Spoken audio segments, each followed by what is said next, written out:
Hey everybody. Oh man, talk about another up and down game, another stressful game. I mean, we're getting a lot of excitement out of the Kraken from this last little bit here. That is for sure. And you know where you can find excitement? Over at Flatstick Pub. Uh, I'll do a real one in a little bit. RJ will be joining us shortly here. Slight technical difficulties on his side. He'll be with us any minute now. But yeah, I mean, this was a tough one, but hey, at least the Kraken got a point. They were able to walk out of this one. Still a lot of positives to come out of this one, right? Joey looked fantastic. All the lines that have been doing well for the Kraken have continued to do well. That's all still positive. I thought they did a good job. You know, the PK was pretty solid for the one opportunity that they had to be out there. Bjorkstrand really got going in this one, right? Just like last year, right? Somebody needs to step up every game, and then this team can be in it. Tonight it was Bjorkstrand. I think that's really solid. That's what we want to see. He's part of that group of guys that you're paying and you expect to have nights like tonight, and he did. I thought that with like all the goals against, you could kind of pinpoint something that was of issue. But yeah, I thought this game wasn't all that bad. It's just it is what it is. You at least picked up a point, so you're starting off the road trip well with 3 points in 2 games. There's not too much to be upset with that. All right, let's get RJ in here. There we go. How's it going, RJ? Going all right, Dylan. Sorry for the difficulties with the new setup for a second, but thanks for holding it down in the meantime. No worries.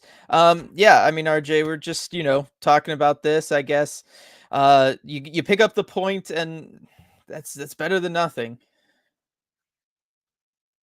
Are you muted?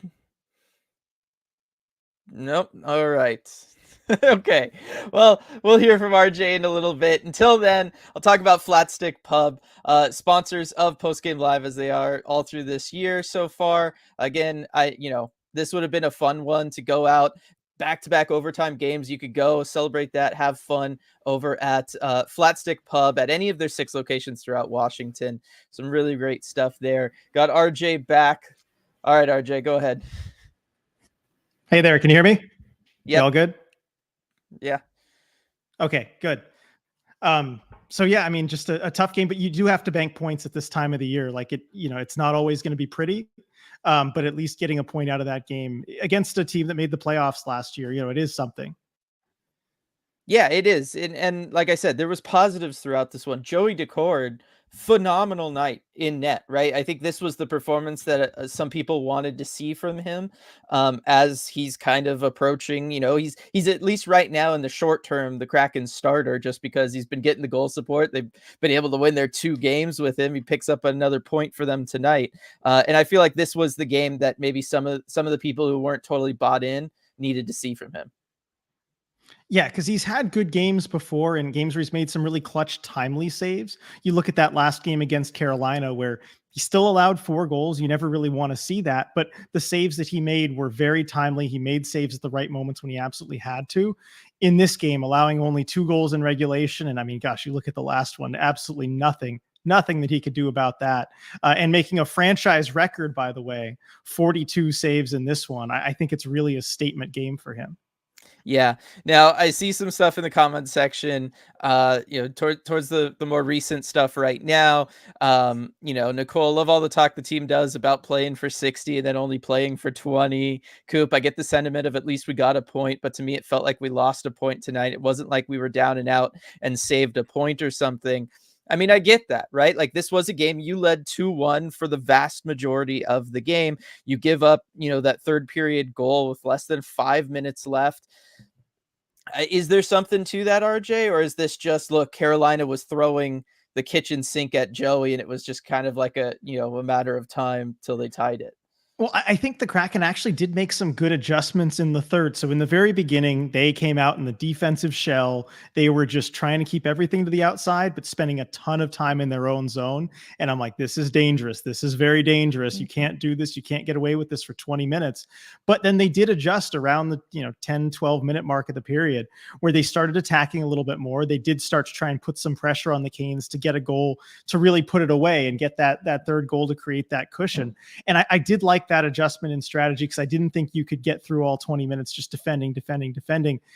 Problem is, again, it's just one error where you get a little bit too aggressive. You have four skaters caught forward, and they're tired. They just don't have the energy to get back. You had Cartier, you had Beniers that just could not get back in time, and you basically create a mini 2-on-0 for the Canes in front, and there's nothing Joey can do. It's just ones like that where you need to have that situational awareness. Just know what the score is, know what the time is, and if you see three guys in front of you attacking on a play, know that, okay, you can't jump up and join that as well. Right. As I look at the money puck expected goals chart here, RJ, I'll try to get it going. Is that big flat about 15, almost 20-minute stretch there between the midway point of the second period and the midway point of the third period what you're talking about? Because yeah, that was kind of brutal, RJ. Yeah, it really was. And I want to give them a little bit of credit for just defending well in their own zone, not letting the Canes get to the inside. There weren't a lot of really scary chances, but still, you can't be doing that. You can't spend 20 solid minutes just in your own zone consecutively. You're not going to win many games when you do that. No, you won't. The other thing is on that second goal against, if Vince Dunn goes down on his belly, he really lays out to block the initial pass across. That whole play dies for Carolina, and the Kraken have time to get back. I think it was I'm not sold on just dropping to one knee the way he did, and then it kind of just passes between him and his stick. I think you got to go down in that situation. I think you have to commit one way or the other. You either have to say, I'm going to stay on my feet and I'm going to be around for whatever this rush brings, or you kind of have to go all the way down. Make sure you block that pass. Because he's also, look, who was it that I'm looking at it here? Matty Beniers was on the guy with the puck, and he kind of had him pretty much taken out of the play. That player I think it was Shea, did not have a shot whatsoever. He could throw a little weak backhand. Joey's going to stop that every single time. If you're Vince Dunn, you've got to have your head on a swivel and look, okay, who else is here that can help out and that I can take out of the play? And instead he converges on the guy with the puck. And all of a sudden you've got three Canes to maybe one kind of trailing Kraken who's getting there too slow, and it's all over. Yeah, no, it was a rough sequence. Really, both goals against were rough sequences for the Kraken, because on the first goal against, again, it wasn't like the Canes really outplayed the Kraken. It was just Brian Dumoulin blows a tire in the corner, right? Creates a turnover opportunity for the Hurricanes. They recognized it, really pounced, and got bodies to the net front, and then got the puck there before the Kraken could kind of catch up to what was going on. It's kind of rough when both goals against in this one, RJ, just they feel preventable. Yeah, they're definitely preventable. And I don't know how you critique that first one aside from just, I guess, don't blow a tire, but it's, easier said than done. Dumoulin's not out there, thinking he's going to trip there. And it pretty much single-handedly leads to the goal against. Yeah. That being said, we got some good stuff from the Kraken, but I want to jump into the comment section. I'm sure we'll talk about like Bjorkstrand and all his stuff. Alex, sad, but I'll take the point. Rayanne, that game was stressful. I'll take the point. So, all right. So lots of stuff with us taking the point. A light, close game against a good team, and we got a point. The team is so far and away better than they were at the start of the season. That's very true. I mean, at least this team, RJ, is playing close games. Very much feels like they're in it. Christian, can't give any goal support when our goalies are on their game. What gives? That is still an issue. Sean, too much playing not to lose rather than to win. Of course, the moment they do go is when they give up the tying goal. There is something to that, right? Like all four guys finally jump into a play. They really kind of go all out to score, RJ, and it does come back to bite them. It's unfortunate because same thing a little bit, right, in overtime, right? You have Adam Larson kind of go for it, try to make the power move. He goes around the world, then makes the power move, and then, the turnover happens. Kraken don't really ever get the puck back in overtime before they end up losing it. It's unfortunate when them taking risks really comes back to bite them, because it means they're not going to do it again. I mean, again, it tends to happen. Are you still sticking behind they need to be a little riskier in overtime thing? Although I guess why not? Because you get a decent chance from Adam Larson there. And you know what? If he just hangs on to it, sticks around the outside, you're going to a shootout, and you're probably going to lose that shootout. Yeah. I was going to say, again, if they were good in the shootout, I would completely be singing a different song. The fact of the matter is they're not good in the shootout. It doesn't make sense to hold on for that. And look, if they were really aggressive on that Adam Larson thing and somebody else had driven to the net behind him, they score the game-winning goal there, because that puck was sitting in front of Anderson, and Anderson was on his back.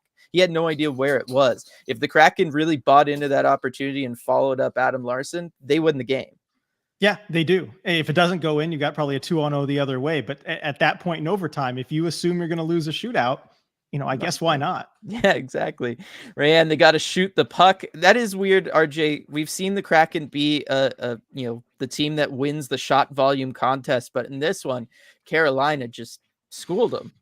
Yeah, they really did. Although, I mean, Carolina, they play this way, right? They put Yes. so many shots on net. And the reason that I was so on it as far as Joey breaking the saves record is because that game last week against Carolina at home, I think they had 30 shots on goal through 2 periods. And so I was looking up, okay, where's the saves record at? Because Joey could probably make a run for that in that game. And then it kind of slowed down for Carolina at that point. But it felt very similar to this one, except the game just stayed close enough that they were able to get some more shots and it went to overtime.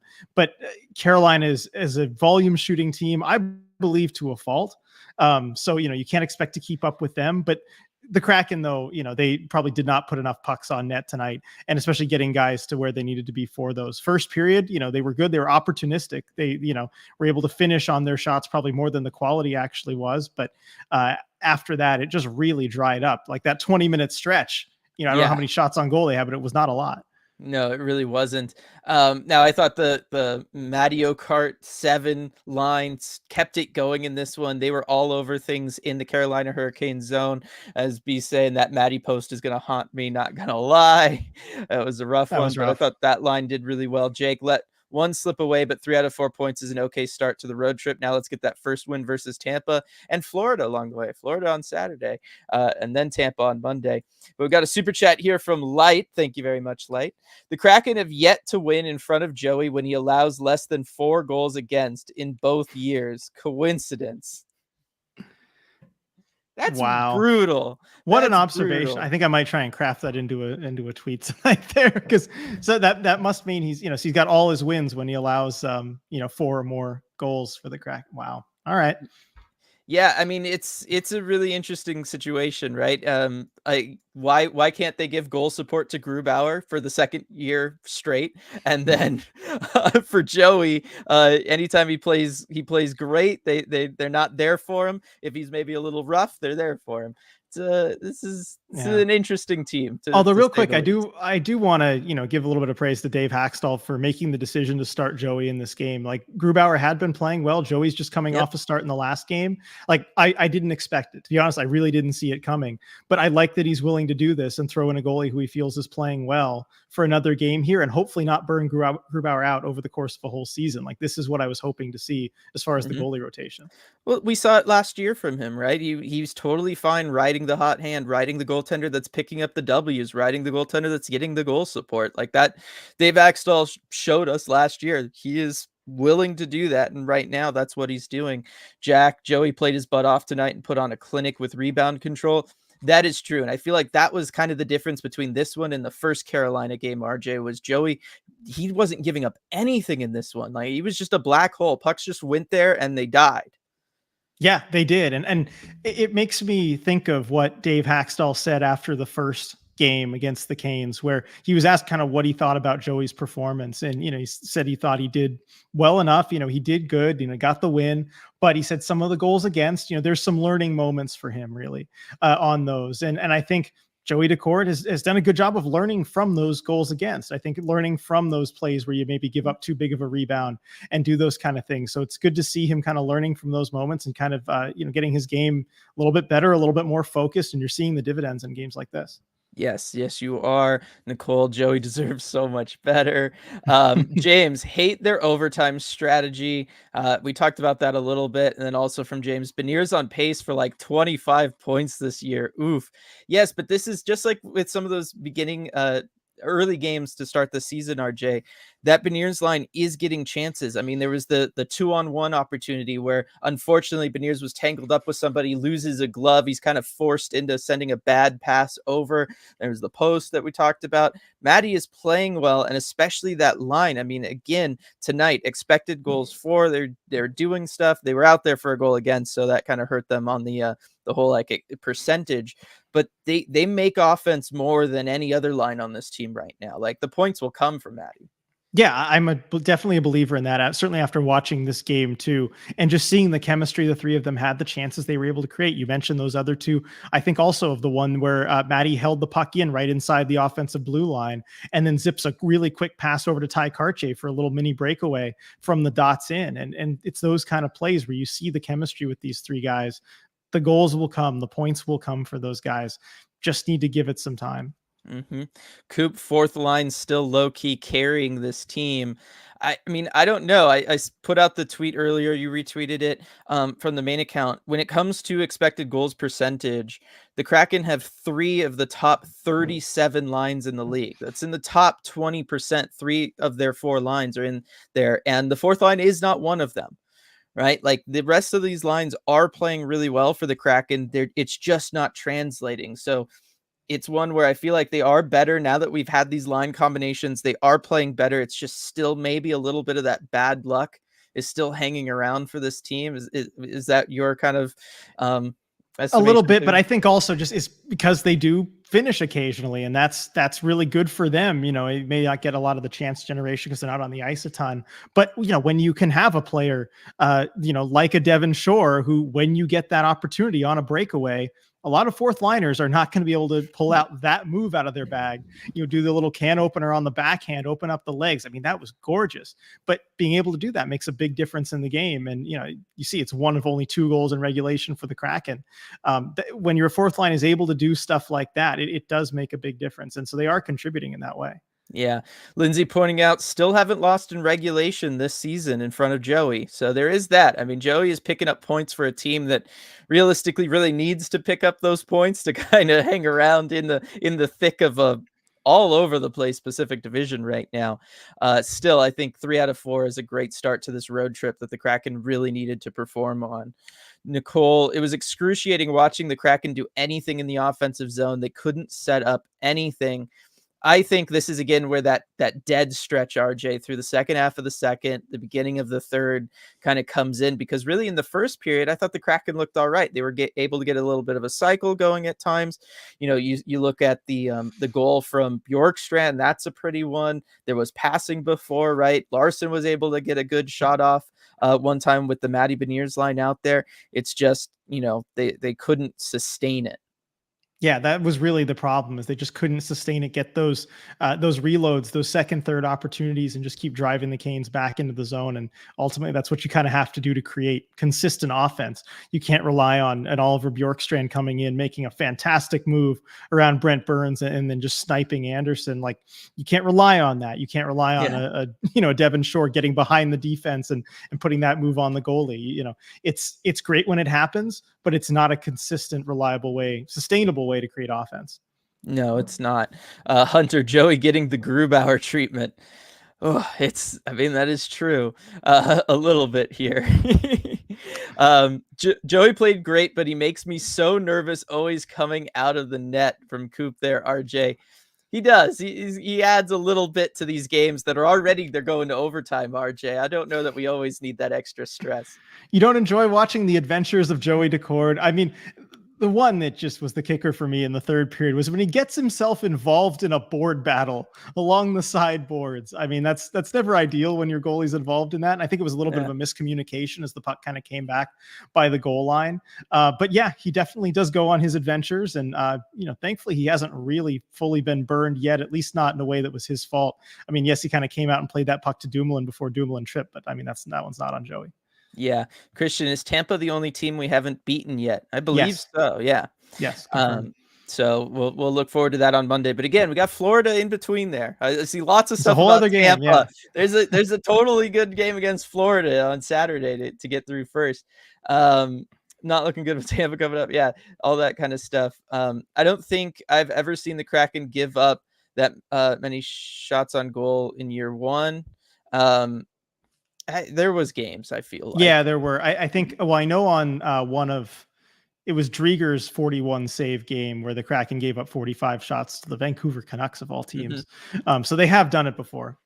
Right. Harvey, Joey setting the saves record for the franchise was cool to watch. He was legit tonight, that he was. And then B, favorite moment tonight was Joey's poke check on Aho's short-handed attempt. It was a great read from him to just go out there and really challenge him like that, and it kind of saved the goal. It was brilliant. It was aggressive. It was bold. And I think he noticed that Sebastian Aho kind of had his move already picked out, had his head down, and couldn't really adjust by the time that poke check came out. Because, I mean, Joey put that poke check out pretty darn early. Like, if Aho's looking up and can read that, he can just throw it 5-hole and score on Joey. But I think he recognized that Aho, wasn't trying to read the play. He just had his head down and was going to make his move, got just enough of it to send it wide. And it was a really clutch save, too, at that point in the game. Yes, it was. No, it was a fantastic one. And really, we've seen him look really good on all the breakaways that other teams have had against him so far this year. He looked pretty decent in the one shootout that the Kraken did go to. I thought he did well there. I know they ended up losing it, but I thought he did okay there. Really, the only sequence about that I disliked, RJ, the only part of that I really wasn't feeling was the fact that Kraken were on a power play, and again, for their power play, the most dangerous chance on the ice was for the other team. That maybe needs to stop. It was one thing last year when the power play couldn't score. It's another thing this year where we seem to just constantly give up shorthanded breakaways. That's kind of something that needs to calm down. Oh, yeah, it looked all too familiar, I think, certainly with a breakaway going back against them, Vince Dunn getting beat the other way. But that's another reason that save is so clutch too, because another shorthanded goal against, I mean, that'd be an absolute killer in this one. yeah. Tati, the third period was spent trying not to lose instead of pushing to win. It's like we were just surviving and left it at that. It does have elements of that, RJ, as far as what it feels like. It does kind of feel like they were maybe just trying to get through to the end of the game at that point. We haven't seen the Kraken really in this position yet this year. Do you think that is something they need to be more aggressive about next time? I think in general, yes. Yeah, and you look, the Kraken are I think what is 2-0 before this when leading going into the third period. And so I think they had been more aggressive in the past in some of those games. How'd they look in Detroit? I mean, I know the results were bad, but what did they do? Did they just sit back and defend, or did they really go out and try to attack, or they just sat back and took a lot of penalties? Well, for the third period, yeah, they just kind of took penalties, couldn't stop that momentum, and then they had to come back and try to win it, so or tie it up. So yeah, because I mean, in that game, you score the 2 goals really late in the second period. You have no time really with the lead. I think game clock wise, it would have been only about 4.5 minutes that the Kraken had a lead in that game. So in that sense, it doesn't sound good. They don't know how to defend a lead if that's the case. Lindsay, got to win at least one of Florida or Tampa for me to consider this a successful road trip. Yeah, RJ, let's say they walk away with 5 points out of 4 games. Is that enough for you? It's enough, just barely. It's enough to kind of get by, because at least you get past a difficult stretch. And I think you've got Nashville, Arizona, like Calgary. I forget what the next 3 teams are after this, but they're beatable teams. And then if you get back to your ways of taking care of business, that's okay. It's enough to just get you by and keep you in things. So yes, but you got to be able to move that forward and continue to answer. Yep, Sean, I will be at the Tampa game, but though I hate to say it, I am not a good luck charm when I'm at games. I will just leave it there. It's all going to change now, Sean. On Monday, you are going to be a good luck charm. Call it. I'm going to send the positive energy starting right now. Jake, that Shoresy goal was nice. It was. I know you already talked about it a little bit, RJ, but to receive the puck like that, right, in that situation, and then have to, I mean, he has to settle it down, and I was worried he was just going to run out of time to even make a move. The way he was really having to almost chase that puck into the zone and then try to settle it down. He really only had time to make one move. Thankfully, Freddie Anderson bought it. Yeah, he did. Hook, line, and sinker. And, after watching Devin Shore through all of training camp in the preseason, I had no clue he had that in his bag. No clue he had the silky mitts like that. And to bat it down at the blue line to kind of settle that puck down off the pass too. I mean, that takes some really good hands, and he showed off the skill there. But of course, Dylan, I saw this coming, and I told you before the game that it was going to happen. My In-N-Out burger receipt was number 9. I was order number 94, and I'm like, Shore goal incoming. And sure enough. Yep, that's it. As we all know, In and Out can predict the future like that. That's what they're known for.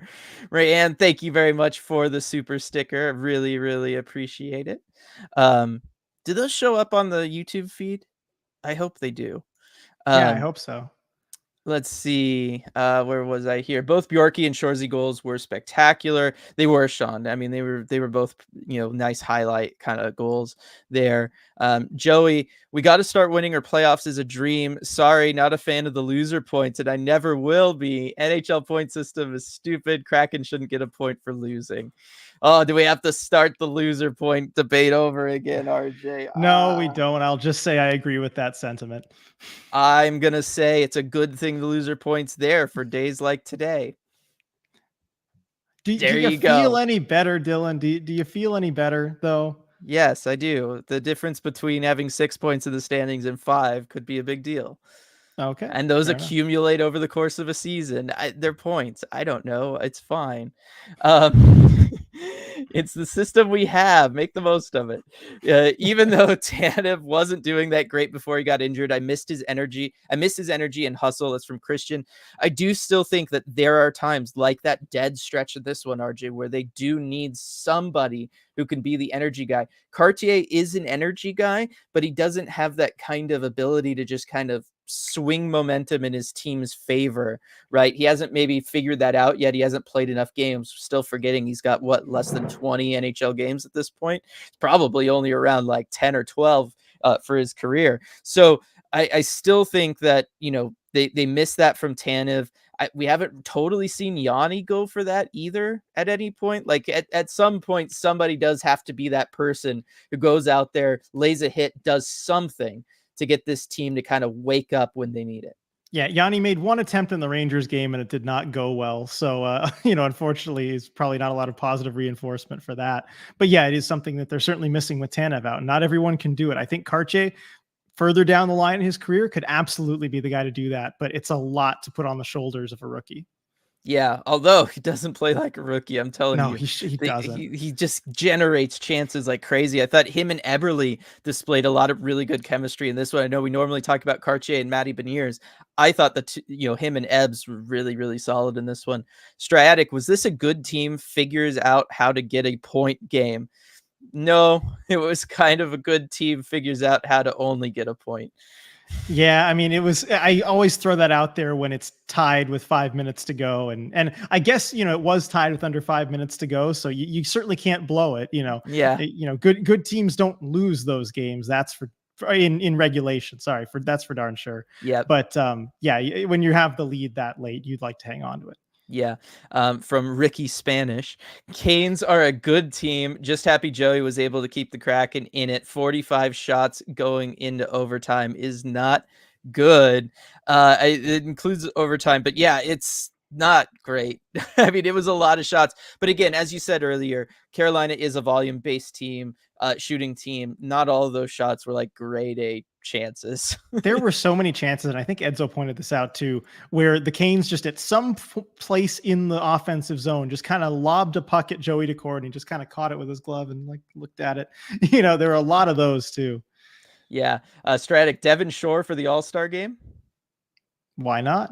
Why not indeed? Seemed like we got too aggressive on that one rush, though. We had 4 guys down below the dots from Coop. Look, it's one of those, if they had scored there and they go up by 2 and they're leading 3-1, we would have been like, wow, what a great read by whoever it was that stepped up and got into that play and whatever. But it is that. It's a gamble. And look, when you're a team that has struggled for offense over the course of this season, it makes sense why they took a chance like that. It's just really unfortunate that it comes back to bite them. Again, I don't dislike the chance. I don't know that the chance itself hurt them as much as, just Vince Dunn misplaying that pass across. I mean, that's one of the few times you're going to see. I know I've already talked about this. A few times you're going to see a defenseman in a 2-on-1 not go down to block that pass. I'm still kind of blown that he didn't do that. Yeah, I mean, it is a misread. I think it is miscalculation for him for sure, but still, it's just situational awareness. And I will harp on this a lot of the time where you have to know the score, you have to know how much time is left in the game, and you have to kind of make judgments based on that. And I just think that's the one instance in this game where they really didn't do that. And I don't like the gamble. I don't. Yeah. And I did praise them earlier in this post game for kind of attacking, but you want it to be through a forecheck that's sustained. You want it to be just off the rush. It's really dangerous because it can go back the other way.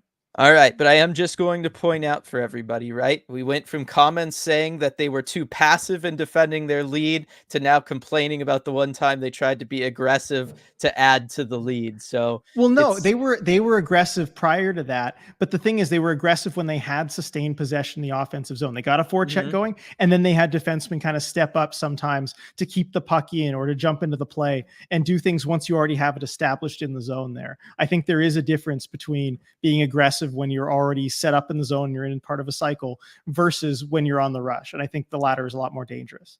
Yeah. Duthin with the super chat. Thank you very much, Duthin. Shout out for 3 out of 4 road trip points and the hot hand Joey. Maddie's gonna start turning some posts into goals. I can feel it. I know there was some more Maddie needs to, get going kind of stuff. Again, he's trying. He is doing it. It's not that he's not showing up at all. It's just that they're not going in for him.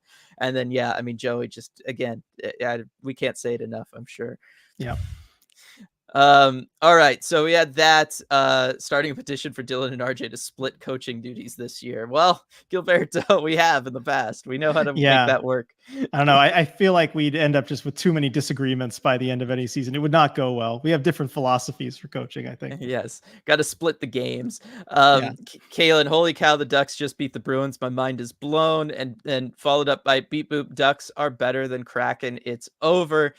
It's a 7-game sample size, guys. I'm not trying to argue with chat. I'm really not. But a lot of this is just it's small sample size. I will say It's that. early, and the Bruins were due for a loss. Like, there's no way they were going to light the world on fire again, right? I mean, they hadn't had a loss this season yet. Who's even on that team anymore? A bunch of bums. That's what I say. Can't wait for the Bruins game now. Oh, why did I say that? I will say this. The Ducks, Leo Carlson played tonight and got a goal. I believe they won the last game. He scored a goal. So maybe on the, every 3 games when Leo Carlson plays and then gets a goal, the Ducks are just unbeatable. It's just one of those That's things. pretty smart load management. Honestly, it's play him like every other game, but he scores every game that he plays. Yeah. Stratic saying they're good in the shootout now that they have Shore. That's possible, RJ. Maybe they should have played for the shootout just so they could send Devin Shore out there. Do you think Hackstall would have, given how he scored the goal earlier in the game?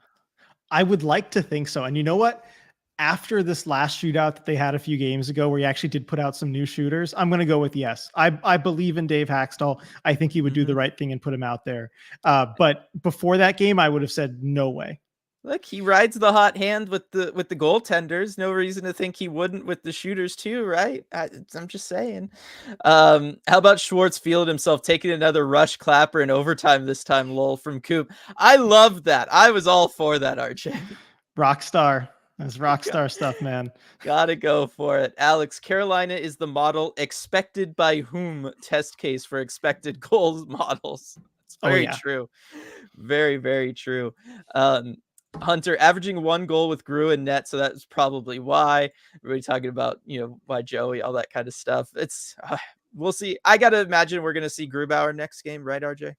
Yeah, I would have to think so. I mean, I don't think they're gonna go with Joey 3 games in a row. You got to keep Grubauer involved and within that rotation too. You don't want anyone getting stale. Yeah.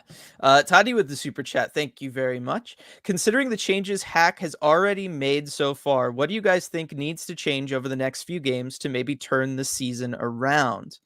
Now, this is an interesting question, RJ, because my answer is kind of that they don't need to change anything. Like, I think the changes you already made are good changes. You got 3 out of 4 points to start the road trip. I don't know.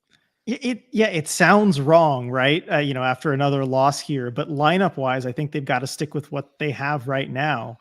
The chances they're already coming. The goals are going to come. I think, it's going to be a couple tough opponents, but I think as far as Hackstall and the coaching staff, you've tweaked things already. You've made the adjustments that you've needed to make, whether it's due to injuries or poor performance. You're starting to get better results. And I think at this point, it's just on the players right now. The players have to step up, go in, do their jobs, and do them well. Right. Again, you had those lines. Now, one of those lines did include Berkey, who is out now. But you have 3 of the top 37 lines, basically, in the NHL. Out of 152 qualifying lines, you had 3 of the top 37, right? That's close to the top 20%. You've got 3 of your 4 lines up there. That's fantastic. Like, nobody can say that, right? Like, even Vegas, I don't think could say that right now, and they're undefeated. So what they did change to, and they really only changed to it, what, 3 games ago, 2 games ago? It really hasn't been 2 that games. long. 2 games. We just got to give it a little time. And in those 2 games, RJ, they got what, 75% of the possible points in the 2 games. Yeah, you take 3 out of 4 possible points all Yeah. season long. Yeah, if we said the Kraken were going to be at 700 points percentage the rest of the season, I think we'd all get on board with that. So that's where we're at there. Corey, just because we're miserable does not mean Afra should be. Here's a treat. Afra, you got a treat. I love that from Corey. Thank you. Yeah. Oh, other side of you. I know. I got to get the treats out. Okay. They're locked away in an Afra-proof safe next to the desk so that she doesn't just, get sneaky in the middle of the night, as we all know Afra probably would there. Oh, I forgot to post the picture of the Discord earlier today, but yeah, I got to see Afra in person today. Yes. I went over to Dylan's house and said hello to Afra. She was so happy. There we go. I don't get to see her very often, but no, it was such a treat. Thanks, Corey. There she goes. She'll try to get a slightly better view there as she tries to hide her treat. Thank you very much there, Corey. Really appreciate that. So yeah, I think the Kraken, we'll see how they do. Rock Todd's gonna be at the Florida game Saturday. We had a huge win over the Panthers last year. Yeah, I mean, historically, as JMG is pointing out, Kraken have never lost to the Panthers in Florida. They are 2-0. Yeah, they have done well. And I think maybe that's why there's not a whole lot of talk about that game in chat, is because, after a loss, and there could be some pessimism. Oh, Tampa's going to be really tough. Tampa's going to be really tough. No real negative memories of those games in Florida. It's because they've done well. Yeah. Edward, second period regularly not good for the Kraken. Petition to abolish the second period. Just play first and third. I'd be down for that, RJ. And then if we could also get rid of power plays while we're at it, I mean, this team would be unstoppable. Yeah, nothing could get in their way. Just abolish one period of hockey and power plays. Yeah. Jake, I thought our power play zone entries looked better, though. Didn't convert, but still. It is true. I mean, like I said, the most dangerous chance was the Aho shorthanded attempt, but I did think the power play, it wasn't that bad overall. Yeah, no, and I think, as you pointed out, the entries looked pretty good. They're starting to get a little bit more, cohesive on those, and that it does kind of take time as the season goes on to get those entries right. And obviously you'd like to maybe win more faceoffs off the start of those power plays. You don't have to have as many entries, but they did well, when put in that situation. They're winning faceoffs at even strength, baby steps. Okay. Yep. Maybe by the playoffs, they can win special teams faceoffs too. Alan, not mad at this effort at all. Canes pressed really hard halfway through the second. Between the effort and Daccord, I will take a point with a smile on this game. Agree with that. And then B, Wenberg seemed to be playing better tonight, but still not really 2C level to me. I don't know what to think about him, to be honest. RJ, what should we be thinking about Wenberg right now? Alex Wenberg, he does his thing. He's solid defensively. He's going to make smart plays with the puck, whether it's breaking it out of the zone or in the offensive zone. He's going to be super, super, super selective with any kind of shots that he's going to take. This is what he's been his whole career. It's what he is right now. And he's not going to drive offense on a second line. Right. This is just something we know about Alex Wenberg. And so if still at this point, your expectations are for him to drive offense on a second line, you're going to be disappointed. And I think it's not really Wenberg's fault at this point, anyone who's disappointed in that, because that's just what he does. He's a very consistent player, but there are certain things he does not bring. And unfortunately, the Kraken, with the lack of goal scoring elsewhere, they kind of are relying on him to drive offense on a second line a little bit. And so I think that's where some of that disappointment's coming from.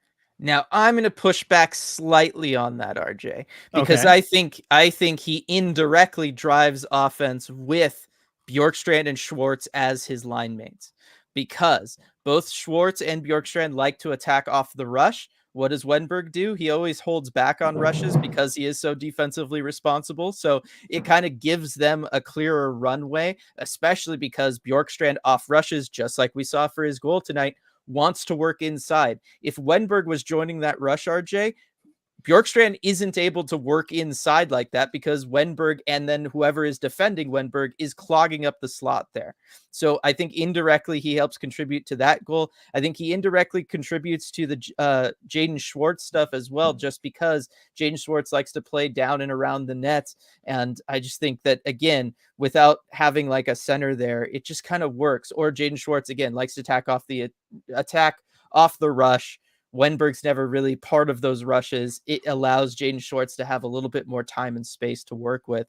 I think since that line has been put together, I mean, again, the expected goals say that line is playing well, but I think indirectly because of how Wenberg pulls back and doesn't directly contribute, it opens things up for those two guys.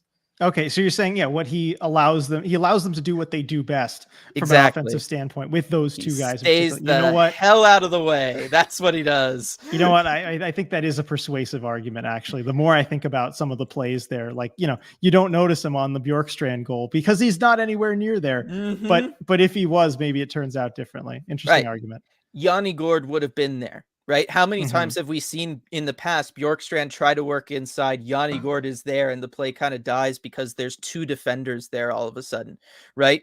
If Oliver Bjorkstrand only needs to beat one guy to be able to gain the middle of the ice and pick apart a goaltender like we saw tonight, that's so much easier than having to get around not just his one guy he's got to beat, but now a second guy, and then he's got his own center in the way. I think that's a very, very big deal. And so I know it's like that. I mean, maybe I'm just like trying to galaxy brain this, but I really do kind of believe in that. And I think that's partly why we're seeing it a little bit better. The production from both Bjorkstrand and from that second line as a whole. One of Larson and Dunn need to pick up Nikas off that second goal from backhand sauce. Again, it was a tough one. Dunn was already kind of down and out from that play. Dunn's opportunity on that second goal was just to block the pass across initially, prevent that whole sequence from happening.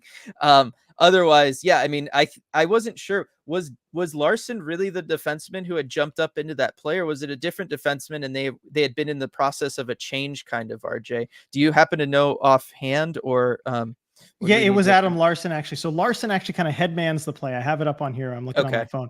So Larson headmans the play. He's the guy with the puck to start things off. He makes a drop pass to Jordan Eberle, and then he kind of goes off into the corner to become a passing option.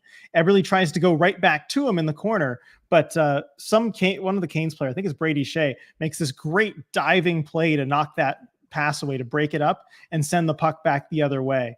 And so at that point, Larson's already down by the faceoff dot. You have another forward down by the faceoff dot. And then you have Matty Beniers, who was trailing, and he kind of takes this, not the best path back. And then also he gets right in Adam Larson's way as Larson's trying to back check there. And so they kind of bump into each other, and it slows both of them down. And all of a sudden Larson and Beniers are kind of stuck there and not able to get back as fast as they want to. Yeah. All right. Great analysis there, RJ. Thank you very much. Also from Backhand Sauce, real quick, just Milan Lucic plays for Boston, so you're 100% correct. It's my whole got a bunch of bombs. So yeah, there we go. Yep. William is a fan of the 3-2-1 point system, RJ, which does feel, slowly like the best middle ground between both yeah, it is an improvement. It's better. Point. Yeah. Striatic, why am I so optimistic after this loss? It feels like the team may be slowly figuring things out and trend lines are good. That's kind of what I'm saying. I think they are. I think you're saying that too, RJ. Like I said, the numbers all kind of back that up. And look, we just won a game by tying it late and then winning in overtime at the last minute. And then we lost in the same kind of fashion. What that tells me is these were two good teams, right? And the Kraken were right there with them, and they're on par with them. I don't know. I think that's all right. Yeah, I think it is. And it's just the real question is, do you feel like you're kind of running out of time? Because, you did drop a bunch of games early and you kind of have that hill to climb before you get back to 500. But it's a long season. I think it's still really early. If the Kraken are still kind of trying to climb this hill to 500 and it's Thanksgiving, then it's a different conversation. But it's still really early. I think you have to give it a few more games.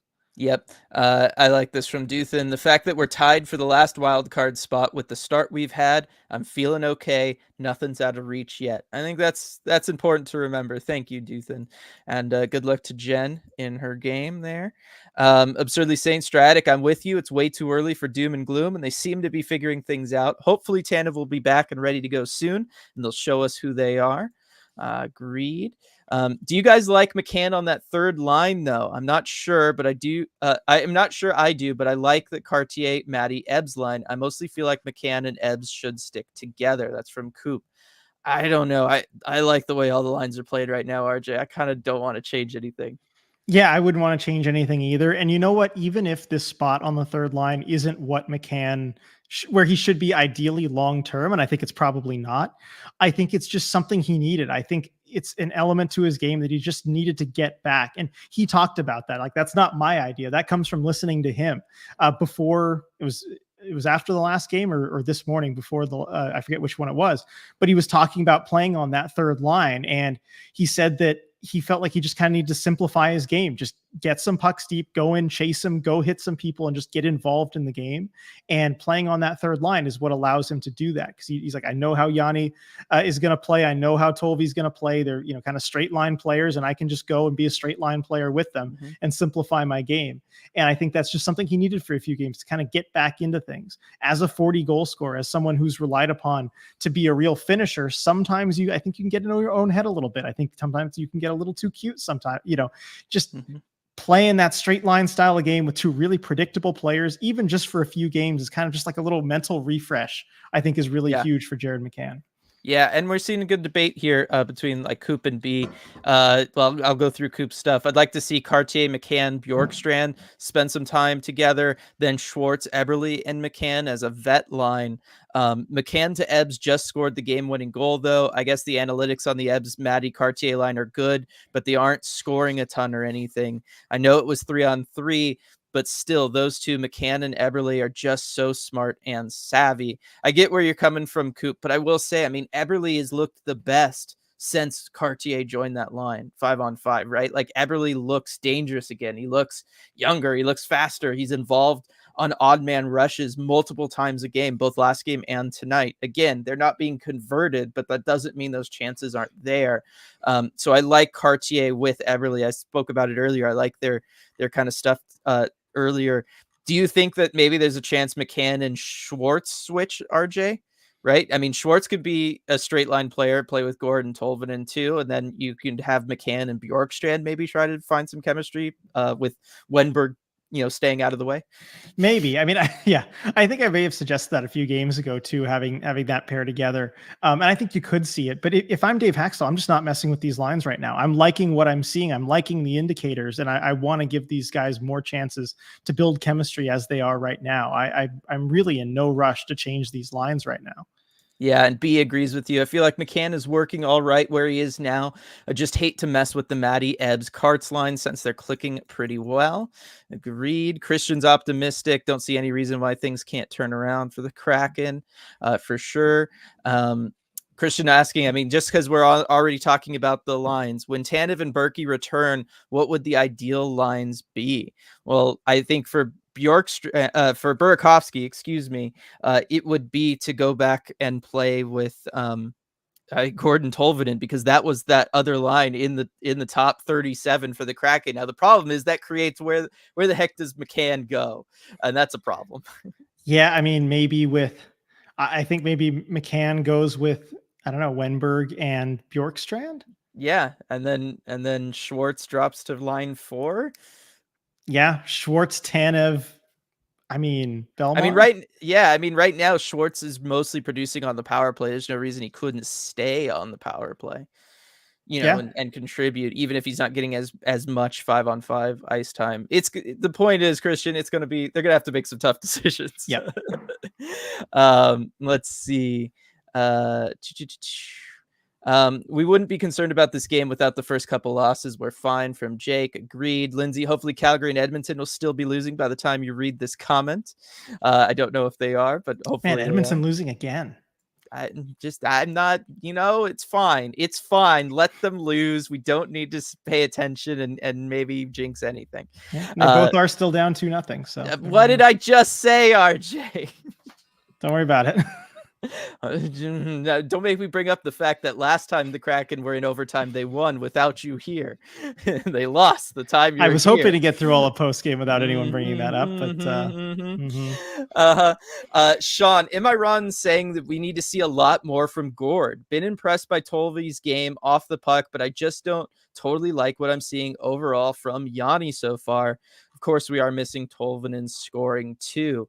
I kind of see where Sean's coming from, just because Yanni has been so quiet, just from a box score line, RJ. That being said, Yanni is still, I mean, he's still kind of doing his Yanni stuff. There was a lot of times where the Hurricanes wanted to try to break out of their zone fast or get a stretch pass going, and they couldn't because Yanni Gord's there, right? He's just one of those guys who can be Johnny on the spot just to disrupt the other team. And, normally that's all you kind of want out of your third line center. Yeah, exactly. I think it's kind of like the Wenberg thing where Yanni Gord does what Yanni Gord does and has done forever. And, you kind of have to just know what that is that he brings. And I think maybe at certain times we got a little bit spoiled from that Gord, Tolvan, and Bjorkstrand line last year, just because those guys had the scoring touch. And really, it was mostly his line mates. It was Tolvanen being able to score at a pretty good clip, to snipe some shots there. And he hasn't really done that so far this season. And then Bjorkstrand really turning it on toward the end of the year. But you don't expect to see maybe a Yanni Gord right in the middle of all that and scoring himself. But then again, in the playoffs, of course, he stepped up and was near point per game player because that's what Yanni Gord does. I think this is just what he is in the regular season, and I don't think he's looked a whole lot different than he usually does. I'm trying. Let me pull up his kind of career point stats in the regular season. I mean, look, both seasons with the Kraken, he only had 48 points. Previous season with the Lightning, 36. Year before that, 30, 48. The year before that. I mean, that is just kind of who he is. He isn't even a 50-point player from a production standpoint. Now, yes, one goal so far this season isn't great. You would like to see that number a little bit higher, but it's fine. He'll get them at some point. Go ahead and say I'm going to do a last call. I've got a couple comments here, but if I happen to skip anything earlier or you want to say something, go ahead and add it in now, everybody. Pablo, when do you guys think the Kraken are calling up Shane Wright from the AHL? Not for a while, Pablo. I mean, they would need some significant injuries to befall the big club before they would do that. Given, look, they want to get him reps in the AHL, and the way their schedule is at Coachella Valley, he's only played 3 games so far, so hasn't quite been able to get those reps in. Yeah, it's going to be a little while. They have a plan for his development and they're sticking to it. They're not going to rush him up to the NHL at all. Even for an emergency or whatever, they're not going to do it. They're going to give him those reps in the AHL. And I think, part of that, once you get a certain number of games under his belt, is just up to Shane Wright. If he is able to kind of force his way to being that call up to where, as Dan Bilesma said about Ty Karche last year, there was no doubt in anyone's mind who that call up should be. I think if Shane can get into that territory, he'll earn the call up. Yeah, he does have a goal through those 3 games down there. Sean, to be clear, I do not expect a lot of goals from Yanni. Just feels a little quiet to me. I mean, he hasn't quite been his total, pest of a self that he has been in the past. So I get where you're coming from, Sean, but he's still doing all that disruption that we know and love from him. Duthan Dumoulin had his trip tonight, and I know we just signed him, but what can we do to get more out of our defense? It's a tough question, RJ. I mean, look, they play pretty well. I feel like this is the most structured we've seen them around the net front, around their goaltender. All 3 years the Kraken have been there, I feel like this has been their best year with that. I feel like they're really struggling defending transitions, though.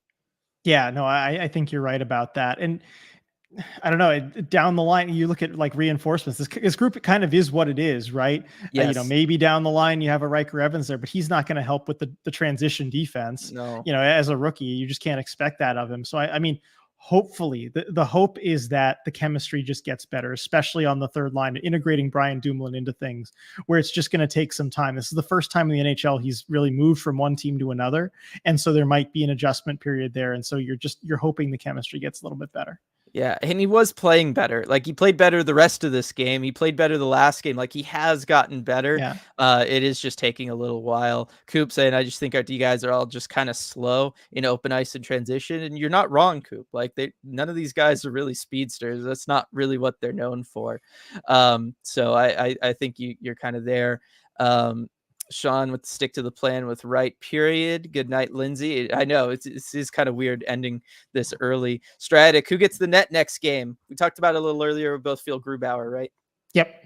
Yeah. I'm thinking Grubauer. So I think Grubauer as well. Coop, I agree with you about Yanni. I'm not really missing him on the score sheet, but I've definitely found myself saying, wow, what an incredible, tough, gritty play by Yanni. A lot less this year so far. Yeah, he's been more like, I'm going to get in this passing lane rather than I'm going to get in this guy's face. Yeah, They're been more both calculated. effective. Yeah, but the pepper pot has not been as spicy this year. Yes, you're all right. Lindsay, use Magna. He's been solid. It's an option. We brought that up. I thought you could have done that after that Rangers game. Dumoulin's a little banged up. Let him kind of reset on the bench. Hackstall obviously felt differently. Edward, RJ, how did your event go? Did you wow those youngsters with your knowledge? I don't think I'd go that far as wowing them with my knowledge, but you know what I will say? I didn't see them looking down at their phones or laptops too much. So I guess I did an okay job. Yeah, nobody fell asleep. That was RJ was really taking a victory lap with Afra about that earlier. He was very, very proud of himself. No, I mean, no, it sounded like a great event. I'm sure you gave away all of our proprietary secrets. It's just great. I kept a couple for us still. One or two, good. Christian, how much does the Kraken having targets on their backs because of how well they did last year factor in? Or is it mostly on the Kraken not performing as expected? I think it's almost completely just the Kraken maybe not performing as expected. I don't know. It's not like they're defending Stanley Cup champions. That's really what gets you a target on your back. Yeah, exactly. And I even asked some of the players because they all mentioned this, like, no one's going to take us lightly this year. No one's going to take us lightly this year. I'm like, well, what does that kind of look like on the ice? And they're like, well, I mean, there's not really a huge difference that I can like point to as far as like how it feels different playing the game. I think if you're a well-coached team, that you can never take a night off in the NHL, that every team can beat you and you can't take any team lightly. And so I just don't think there's that big a difference.